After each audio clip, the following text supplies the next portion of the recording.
You know, I'm just a guy on YouTube that talks about soccer in word vomits in front of the camera. But what if I could get a player that has actually been with the US men's national team recently to talk about it in a very open and honest way? Well, that would be great. And that is what we're going to be doing here today by bringing Erik Palmer-Brown to the channel for the second episode of this 2-episode mini series.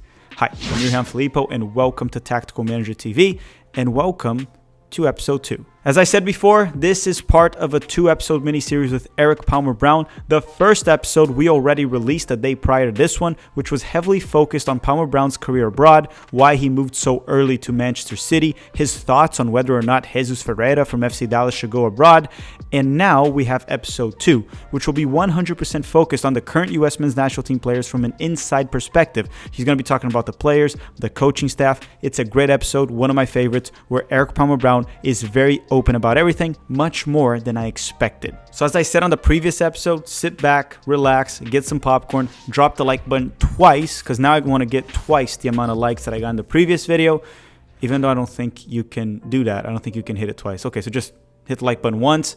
I'm not going to be asking them in the video, okay? Let's bring in Erik Palmer-Brown.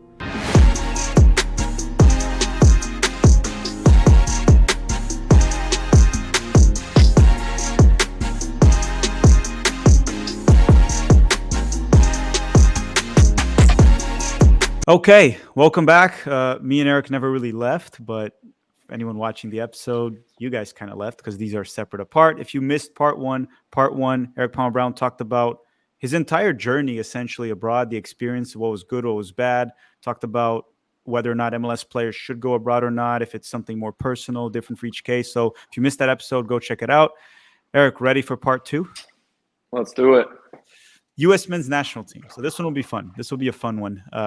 Less story, but more about, before we even start talking about the current United States men's national team, the 2026 World Cup, there was one thing you said in part 1 that I want to kind of pick on and bring it back here. You said when you were in Austria, you talked to Gregg and he kind of said he wanted you in a more competitive league, right? When you were in Austria, and now you're in Greece. Ever since you made this move, I know maybe it didn't happen because Gregg just returned as the national team coach. I don't know if he's been able to be in touch with everyone. We're still waiting for him and Gio to call each other too. There's that, which is a separate topic. But I want to ask you this.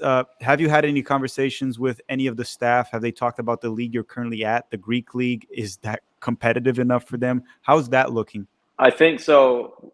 With what we talked about in part 1, I think that's really changed my mindset about like that conversation that I did have with Gregg, because me going from Austria to League One, like, or Ligue 1, didn't guarantee me like a spot in the national team, nor did I think it would.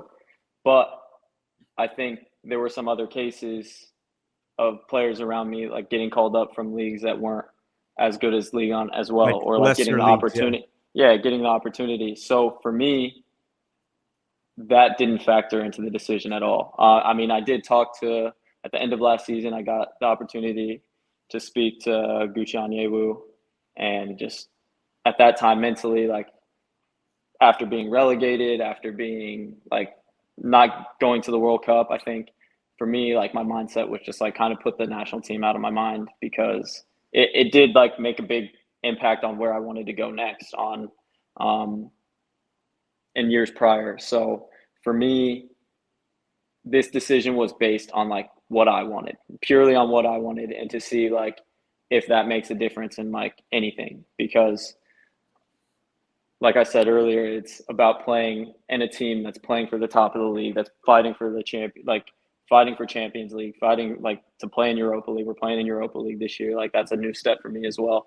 And like, those are experiences that I haven't experienced. And then you can say maybe some other players in the pool haven't experienced as well. I don't know what that is going to amount to if Gregg sees that as like, oh, you're playing in the Greek league or whatever. But man, when you're out here and you, again, playing a sport or playing in any league, any sport, whatever it is, I think you're playing men versus men.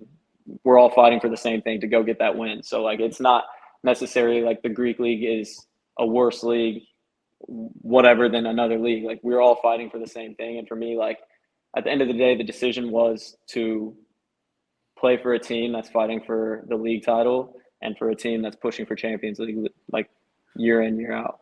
Yeah, and I'll say one thing, because one thing, well, you probably noticed this already on Twitter and even the YouTube channel. Players that I've had here, players that I've talked to, I've complimented, I've criticized. If you have a crap game, I'll say you have a crap game. If you have a good Yeah, game, I'll say, yeah, at least in my opinion. And most players that I've talked to seem to respect that. They say, yeah, at least what they 100%. said.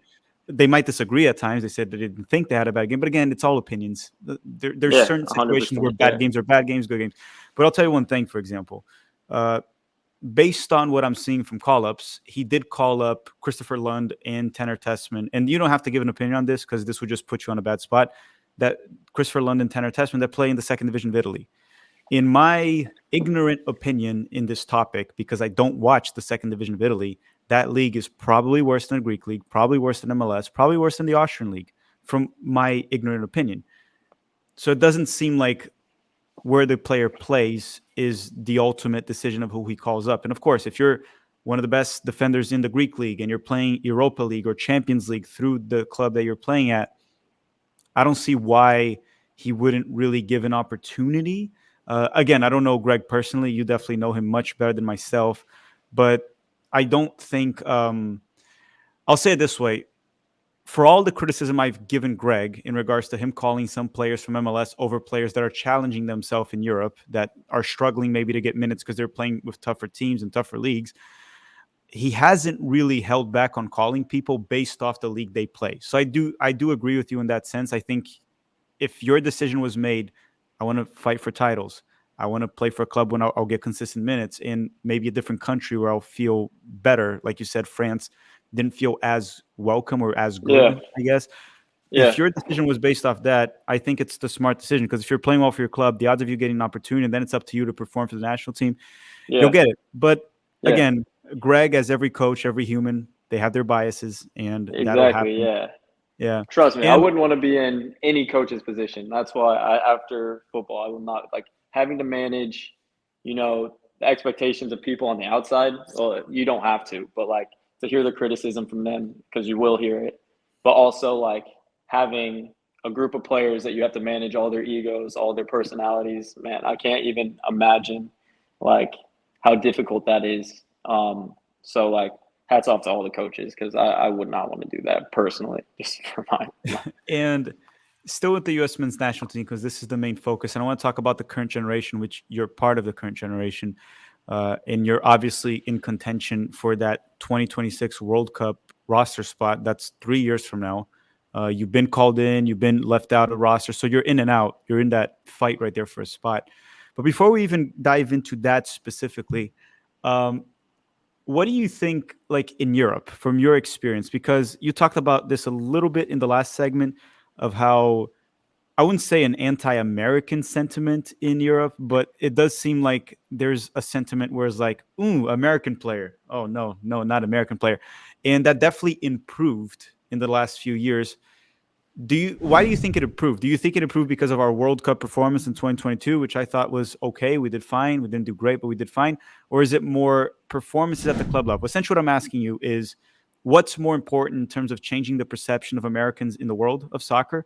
Is it the players playing for big clubs in Europe, or is it the men's national team being successful on its own, from your perception in Europe?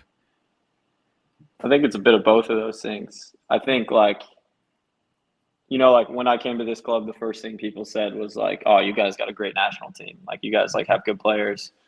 So I think they see that and they're like, "Okay, like they have good players playing in big clubs as well. Like you have Christian, Weston, Tem, all these guys playing in big clubs." And I think that helps. But also like a third aspect of it that I don't think, like I think the reality, or part of the reality is the money that like American names generate, and like the American fan Mhm. base buying those jerseys and getting those sales. Like I'm sure Christian's done so well for Milan, like for people buying all those like Pulisic jerseys and stuff like that. So like I think European teams are looking into that market too, like to tap into that market a little bit. And then when they see the quality of player that they got, that they're like, oh wow, like this is another big bonus, like Mhm. so I think it's a lot of all those things, because trust me, I know personally from playing with these guys and being an American myself, like I truly believe in the American player, and like like the tenacity and the hard work, and like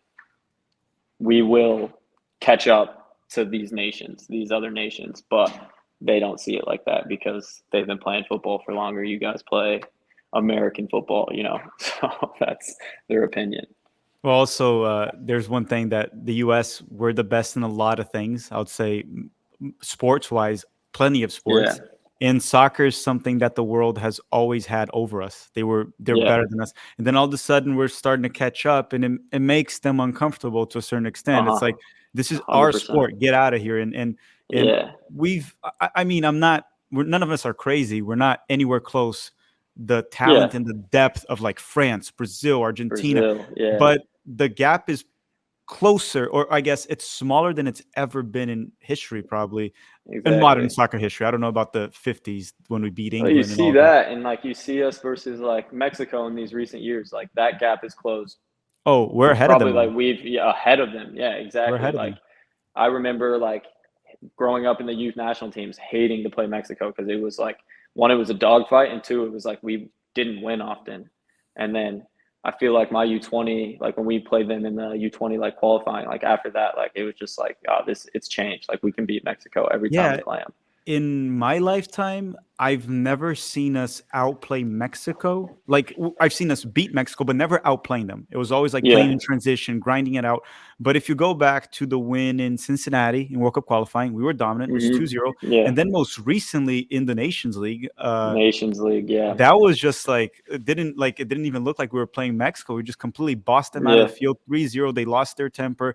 Weston had the whole ripped jersey thing, all Yeah. of that. So I didn't see that in my. I would say Mexico, we're ahead of them right now, in Yeah, terms of talent for exactly. sure. But you just see those like gaps closing like all over the like world for us, and like that's the thing. Like it, it's taking time, but it's gonna be there. Like I think it. I don't know how long it'll take to completely close the gap, but it's coming. I actually have a terrible question for you right now. Then, not a terrible, but very tough one to answer. Are you ready? Okay, yeah, let's hear it. Okay. So you talked about how we're closing this gap, which I fully agree. But it does reach a point where what you're doing, if you don't take a different step, you hit a ceiling and then you stop Yeah, progressing. And I think the US eventually will hit that ceiling, and we're gonna have to change something to make that next step of trying to become like maybe an legitimate like top 10 nation in the world in this. Um, do you think that'll be an easy adaptation? Do you think that's something the US is actually, because we're gonna hit that ceiling at some point, and we're gonna start to, let's say, like in my opinion, right now, Christian Pulisic is the best player we have right now, so that's our ceiling. Uh, to break that ceiling, we need to develop a player better than Christian. What's the step that we need from what you saw in American development and what you've seen in Europe? What are we missing?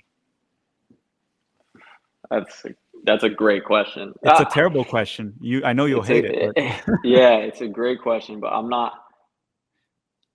That's tough to make a player. Like the Messis, the Neymars. Those is what you're saying. Like I have a having theory. Yeah, I have a theory if you want to hear it. there's But I would love to hear it, but I think like we're behind still in a little bit, like a lot of not a little bit, a lot of areas. I think like there's areas that we're like much better in, like facilities and stuff like that. Mhm. Like it doesn't Agree. compare to like Europe at all. Like facilities, infrastructure, all that stuff. Like in America, like you can't beat it compared to what you have in Europe. Obviously, Europe's older and you have much more history in Europe, but like I mean, like coaching, like developing players, truly developing players, and from the youth age all the way to the senior age and stuff like that. That's something that we're definitely behind in. Um, just being able to identify talent too, I think too, is like difficult in America because you Mhm. have all these other sports where you're playing. Yeah. Your best athletes are probably in basketball, American football. So that is for me like a quick only thing that popped in my head is coaching, but like I'd love to Mhm. hear your theory. I don't know. Yeah, That's something I'll think I about off no, I camera agree with because what you said. I would just add an extra element. I think, and you lived through this, so you can speak much better from experience. I think the U.S. and I worked a little bit with U.S. soccer. I worked here with Orlando City in the past, so I've seen a little bit of what the work's being done, along with talking to multiple players, including yourself. I think from ages like 14 and above, the development system in the US has mostly caught up. I think we're doing a good job, a very good job. The infrastructure, like you said, is probably among the best in the world for multiple MLS teams. And even USL is doing a better job. That's very important too. I think the problem is the United States doesn't have the same soccer culture as other countries in the sense of pickup culture. So you talked about Neymar, Messi. These kids, they'll be playing in the streets when they're 5. So that's how you learn a creative move, flair. There's certain things that no matter how good of a coach you are, you can't teach the guy. They learn on their own by trying. We don't have that culture. So when a player arrives in the U.S. Academy, maybe at age 13, 14, because a lot of them start at that age, the MLS Academy, some are a little bit younger, but most are at that age. I think they're a little bit behind in terms of like soccer IQ development of countries like Brazil and Argentina, like you mentioned. So I think the next step for us to jump on that development is maybe figuring out, since we don't have the culture, how do you develop the guys at ages 8 and 12, like between that age? Like, how do you get them to the next level to arrive at age 14 with the right technical ability, everything, instead of them having to catch up to some other countries? That's what I noticed. And I think futsal, things like that can help the development. That's what I noticed. But agreeing with you, I think talent identification is a massive problem we have in the US. We could definitely make better use of the athletes we have in soccer here in this country, for sure. Yeah. I think that toughest thing with that theory now, especially like in America, like most, I don't want to say most, but like I feel like there's like those countries that develop these like skillful players, like probably like poorer countries in America, most likely. And like that's the thing, those kids now, like when I was growing up, like it was like we didn't have as much I feel like I'm not that old, but I feel like saying like we didn't have as much technology as like we do now. Like kids now, like my girlfriend's like nephew and nieces, like they know how to use iPads at like you know, like before they can talk. And like they grow up with these like electronics, and instead of being outside playing like kickball in the streets like I was playing kickballs with my neighbors, like tag and all this stuff, like we're inside now doing stuff on like iPads and telephones and or cell phones and stuff like this, instead of being out in the streets like playing or like doing these things that these other countries are doing, because maybe they don't have as much money as like the American family or the average American family. There's definitely some truth to that. I grew up in Brazil, so there's definitely some truth to that. But I'll also add that growing up in Brazil, like even now, I was in Brazil this summer, even with all the technology. And if you go to middle-class neighborhoods, like wealthier neighborhoods in Brazil, they all have iPads, they have phones, they all have it in that sense. But obviously, I didn't mean to say like all the other countries. No, I know what you meant. I know what you meant. But a larger chunk of the population, they have less access. We're very privileged in the United States. It's a great country. 100%. So 100%. that is one thing in the United States that most people have access to. But even in these neighborhoods where I was now in Brazil, you see a ton of kids playing pickup soccer. It's crazy. It's hard to find. It's hard to find a like if you sometimes you go to like a futsal court, and pretty much if you lose a game, there's so many people waiting that you might as well go home, leave. Yeah. Like basketball in the U.S. We have that in basketball in the U.S. I was going to say, you have that in basketball. Yeah. Yeah. And that's why we're the best in basketball, even though we just lost the FIBA World Cup. Dude, I got crushed for that the other day. I go into training, and then we have a couple Serbian and Baltic guys on the team, and they're in the final against Germany. And, man, I got absolutely crushed. I'm like, are you serious? Like, I didn't watch any of it. We sent a bunch of I didn't even watch it. But then, the Serbian, that's what I said. I was like, we probably didn't even send our best players, like, because I didn't watch it.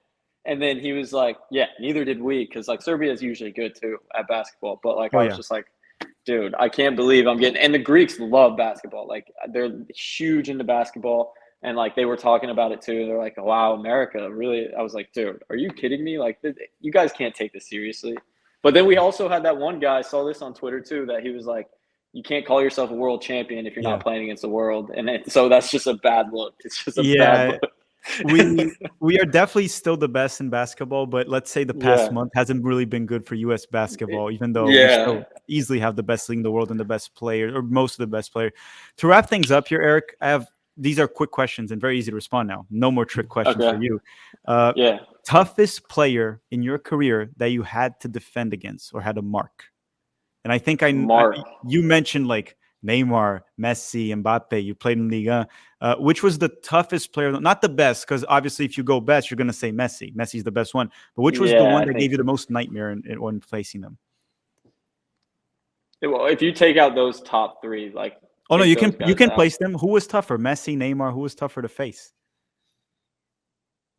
Dude, Neymar's so quick, and like Messi would find those spaces like deeper, like so I wouldn't always have to go like with him. Like he would find those spaces, like he like knows he's so like intelligent of like okay, like if I just walk like here, like I'm gonna get the ball, it's gonna pop up at my feet. But like Neymar, man, he was so quick, and then Mbappe, you have to give him like 20 yards of Mhm. space before you're even like okay, I feel like comfortable, like, and then even then it's like, dude, he's still like hitting he's like his stride, he's like a gazelle, like it's insane. But like, if I took them out, like the best player that I feel like I played against, not marking wise, like was against Lyon. One of my first games was that Bruno Guimaraes, the Brazil Oh, from bro, Newcastle. Yeah. dude. I was like, this guy makes it look so easy, and like we couldn't get by him. Like, not only could we not get by him, like when he had the ball, he was just doing things where it was like, okay, like you didn't think he was gonna pass it there at all. Like he made it so smooth. And then I saw him last year in the Prem. Maybe this year he's not doing as well already off the bat because new changes in that Newcastle team and stuff like that. But dude, I was like, wow, this guy is. And then he like moved to Newcastle like 3 games later. So I was like, Mhm. this is insane. Him and Lucas Paqueta, both of them, they were really good players. Very technical, yeah. I really Yeah. like Bruno Guimarães, by the way. I really like him. Lucas Oh Paquetá, technical player, have some issues with him, but Bruno Guimarães, and he came to no, Newcastle, yeah. had an immediate impact. That's what Um, I was like. This guy's. I was confused why he wasn't getting called into the Brazilian national team. Like, well, obviously you have so much depth in that team, but like when he went to Newcastle, he's having that immediate impact, and he didn't get called in right away. I was like, wow, this guy well, is like. Chichi wasn't the brightest. No offense to Chichi, the coach of Oh, the. Uh, a lot of issues with Chichi. Like he was like I've never seen a Brazilian national team coach fall twice in the quarterfinals. That's not normal for Brazil. 2 World Cups in a row with amazing squad falling twice in the quarterfinals. yeah. That's not good enough. But But just now their coach is like the Fluminense coach, right? oh yeah, and he's crazy, but he's actually entertaining. Who is Entertaining. that? Like, how is that possible? So he just like when international break, he's just like, all right, I'm out. I'm going to coach the Yeah, so Brazilian what national happened team. with Brazil, from my understanding, what I'm seeing reports is Brazil wants Ancelotti, and Ancelotti can't go now. So they put him as an Yeah. interim coach just to during international break go with the national team. Out of it, he's with Fluminense, so he's doing like both national team and club Okay. as an interim coach for Ancelotti to take over in the Copa America. But I think there's a slight chance that he might stay. He's Yeah. very Brazilian, old school oriented. It's like we can allow 3 goals. It's okay as long as we score 5. That's how Oh, that's he's very exciting, fluid. entertaining. Yeah. Yes, very fluid. No real positions. It's a very interesting Yeah. system that he implements on Well, I Fluminense. saw And the highlight of Neymar the other day, almost scoring like this. oh yeah, Like he picked it up and dribbled like 50 yards and probably Bolivia. could have passed it. Yeah, against Bolivia and could have passed it, but like if he scored that goal, it's like, dude, this And I guy. think he would have tied Pele. He broke Pele's record, but that would have been the goal to tie Pele's goal scoring record with Brazil. That would have been nuts if he did That that. would have been insane, dude. That was a crazy run. And Now like you said, in Bolivia, that's he's probably again, dead after that. Like just like couldn't oh no, breathe. no, the game was against Bolivia, but we played in Brazil. It was in Brazil. Oh, okay. But Oh, yeah, okay. no altitude for that one. Just to close it on this one, and this is the perfect time for you to compliment one of your best friends. Best U.S. men's national team player you played with, and why? Ooh, wow. This is a tough one. But hey, look, you saying one's the best. You're not saying anyone else is worse. All you're saying is that Yeah. perfect opportunity for you. Wow. This could also be like who's my favorite or like you said, best friend. Just hype them up. Yeah, you can hype up your best friend in the national team too. You can do an all-on propaganda right now. The mic is Yeah. yours for that one. Man, this one's good. This is a good question. I got a lot. I'm not gonna hype him up. I'll give him a shout out because he's like my best friend, and I think he's like well underrated. But I think people are starting to like. But CCV, Cameron Carter Vickers, he's a beast. The guy's a beast. But that's the guy. He's in my position, so take that out. Cut that. Cut that. No. Yeah. You For can't put propaganda of a guy that could take a roster spot from you. No, that's wow. This is a really good question. I think I'm gonna leave Yeah. Christian out because he's fine. Hmm. Uh, there's two that come to mind off, and one is also doesn't really need the hype, but he's been injured recently. In my eyes, Josh Sargent is a young up and coming player that like he's still young, but like from playing with him in the U20s and like his hold up play, his ability to like just score goals when he has the opportunity, I think he's very slept on in this number 9 conversation a lot that I see of. Don't get me wrong, I think Florian Balogun's really good. He toasted me one time against Reims. Yeah. But I think he's being slept on and like maybe with his injuries, like hasn't had the best of luck. Hmm. And then also Yunus Musa coming in there, like the guy is so talented. He's so strong. He's like a pit bull. He's built like one of those like purebred pit bulls where he's just like you bounce off of him because he's so strong, low center of gravity. He's got really good feet from all his years of experience playing in Spain and growing up in England. And the kid is so good and so technical and just so bright and such a good person. Like, so those two guys would be my guys that I'm gonna hype up for this question. But Okay. no hate to anyone else. Yeah, of course. Except for Cameron. Cut him. Yeah. I mean, because he's competing directly with you. You guys need to get a spot there in the roster, or you can go together. I mean, lucky for both of you, Tim Ream's not getting any younger, and he's one of the best we got But there. But he's good.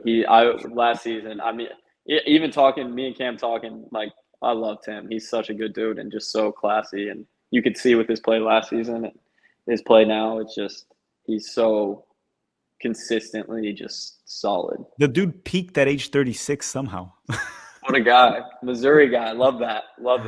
Yeah.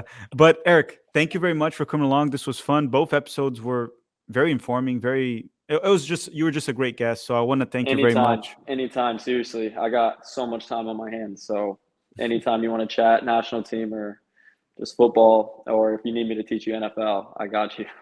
I probably do need to learn a little bit about NFL and college football because every time I do a live stream, people talk about it. Yesterday, I was doing a stream for the United States, and they asked me, "Hey, Tack, Alabama or Texas?" And I thought they were asking me to pick one of the states. I was like, "Oh, like I've been to Texas," and I just started responding it that way. And then What'd you say?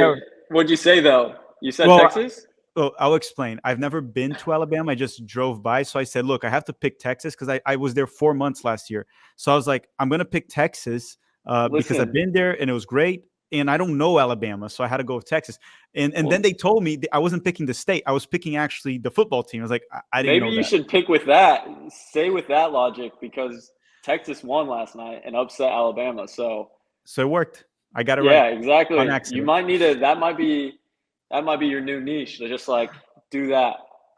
Just like a clueless soccer fan predicting college football outcomes. College football, and then you just make a little like Patreon and get paid for like bets or something. Based on what state I like the most.